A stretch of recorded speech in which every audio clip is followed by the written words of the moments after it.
Party ఒక వ్యక్తి అన్నది పక్కన పెడితే అసలు తెలంగాణ స్టేట్ ఎవరైతే యూత్ గవర్నమెంట్ సర్వీస్ లోకి రావాలనుకున్నారో వాళ్ళని గవర్నమెంట్ సర్వీస్ లో తీసుకోవడంలో ఒక 80,000 నుండి 1,00,000 ఉద్యోగాలు ఫస్ట్ 10 years లో ఇచ్చుకోగలిగినాం.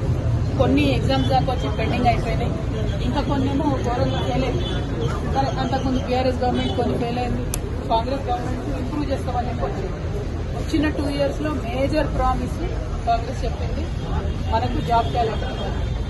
ఇప్పుడైనా ఎప్పుడైనా నేను ఒక ఇంజనీరింగ్ స్టూడెంట్, నేను కూడా జిఆర్ఈ రాసినట్టు కాంపిటేటివ్ ఎగ్జామ్స్ దాని ప్రెషర్ ఎట్లుంటుంది అనేది నాకు కూడా అర్థమైంది. నేను సివిల్స్ కూడా ప్రిపేర్ అయినాను. అప్పుడు ఆంథ్రోపాలజీ తీసుకున్నాను సబ్జెక్ట్. నాకు ఆ ప్రెషర్ కూడా తెలుసు. సివిల్స్ రాస్తే ఎంత కష్టమవుతుంది, మీన్స్ కోసం ఎంత కష్టపడాలి, అవన్నీ తెలిసిన వ్యక్తిగా ఒకటే చెప్తున్నా. నేను ఖచ్చితంగా మీ తరఫున మనకు జాబ్ క్యాలెండర్ రావాలనే విషయంలో మాత్రం చాలా సీరియస్ గా పనిచేస్తాను. జాబ్ క్యాలెండర్ మీరు 2024 వేసింది కానీ అది రెగ్యులర్ క్యాలెండర్ లాగానే వెరీ నాన్ సీరియస్, వెరీ అసలు దేనికి కూడా వాళ్ళు స్టిక్ ఆన్ కాలేదు. ఒక నోటిఫికేషన్ పాలిటిక్స్ ఒక నిమిషం పక్కన పెడదాం, ముందేసిన నోటిఫికేషన్ ఇప్పుడు ఫిల్ చేయడం ఇవన్నీ పక్కన పెడదాం. కానీ ఎగ్జామ్ వ్యవస్థ అన్నది ఇంత టెక్నాలజీ ఉన్నారా టైంలో పర్ఫెక్ట్ గా చేసుకోగలుగుతారు. ఎందుకంటే గ్రూప్ 1 వేసిన చాలా మంది పిల్లలు కరెక్ట్ జరగలేదంట, ఈ రోమన్ షీట్స్ కరెక్ట్ రాలేదంట. సో ఆ టెక్నాలజీ కరెక్ట్ గా వచ్చేటట్టు ఎట్లా ప్లాన్ చేద్దాం, ఎట్లా కరెక్ట్ టెక్నాలజీ ఎగ్జామ్ జరగాలి అన్నది. CBT is best ma'am, computer based. That is what I'm saying. అది చేంజ్ తెచ్చుకోవాలి. మనుషుల ఇంటర్వెన్షన్ ఉన్నప్పుడల్లా మిస్టేక్స్ అవుతాయి. మొన్న మీరు చూసి గ్రూప్ 2 పేపర్స్, గ్రూప్ 1 పేపర్స్ లో కొన్ని చోట్ల కాస్ట్ రాయమన్నారంట. అసలు అవన్నీ నాకు అర్థమే కాదు. కొత్తగా ఎందుకు వచ్చినాయి, ఎందుకు రాయమన్నారు అని. సో అది ఒక ఎగ్జామ్ లో వదిలేసినాం అనుకోండి, మిగతా ఎగ్జామ్స్ లో కూడా అది కంటిన్యూ అయింది. So we don't want to do that. పైగా తను చెప్పినట్టు ఇవాల్యుయేషన్ ఒకటి, ఇన్విజిలేషన్ ఒకటి, కొద్దిగా ముందు వాళ్ళు ఈ సబ్జెక్ట్ తెలిసిన వాళ్ళు చేస్తే బాగుంటుంది. అంతే కాకుండా ఎవరు పడితే వాళ్ళు ఫినిష్. మీరు 4 to 5 years కష్టపడ్డదానికి ఆ ఇవాల్యుయేట్ చేసిన వాళ్ళు కూడా అదే స్టైల్లో ఉండాలన్నది నా ఒపీనియన్. దానికోసం మనం ఫైట్ చేద్దాం. మీ అందరితో కోరేది ఒకటే, don't lose hope, keep studying. Definitely goodness వస్తాయి. వాటికి సంబంధించి ఎట్లా ఎగ్జామ్ ప్రాసెస్ ని కరెక్ట్ చేయాలన్న దాని మీద మాత్రం ఆలోచన చేద్దాం.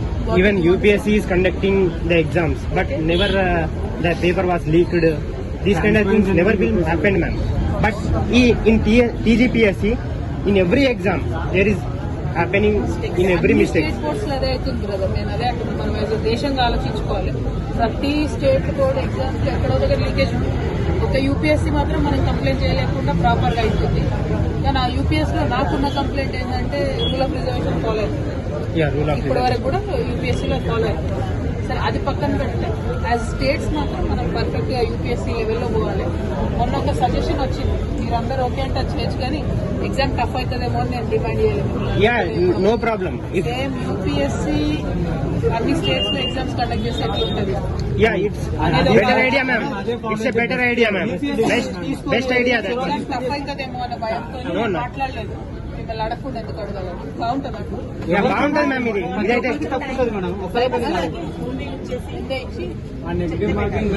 చాలా మంది టఫ్ ఉన్నా కూడా నెక్స్ట్ ఈ పేపర్ అనేది ఒక ఐడియా వస్తుంది. ఇప్పుడు టఫ్ ఉంటే ప్రతి ఒక్కరికి అదే పేపర్ వస్తుంది మేడం. వాళ్ళకి కొంతమంది చదివిన వాళ్ళకు ఈజీ అనిపిస్తుంది, చదివిన వాళ్ళకి టఫ్ అనిపిస్తుంది. కావాల్సింది అదే కదా, క్రీమే కావాలి. ఆ demand correct.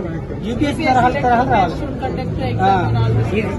If UPSC is conducting the all TGPSC exam, best కదా? yeah, best. స్టార్టింగ్ అదే చెప్పారు మేడం, యూపీఎస్సీ తరహాలోనే చేస్తామని చెప్పారు.